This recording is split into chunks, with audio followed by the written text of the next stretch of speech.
আপনি রাজনীতিতে ইসলাম ভরাচ্ছেন, রাজনীতিতে কোরআন ভরা, রাজনীতি রাজার নীতি।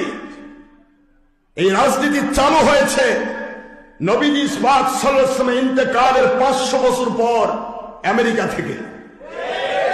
কোথায় আছেন আপনি? আশ্চর্য ধান্দাবাজি তো আপনার।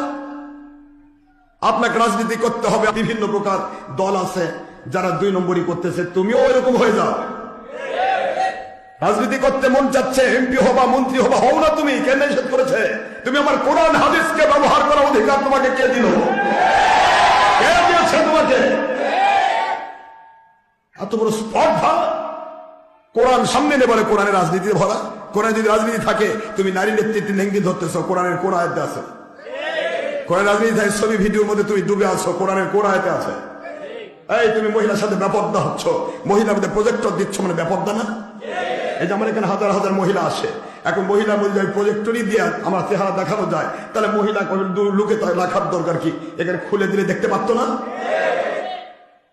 কি ধান্দাবাজি চলছে!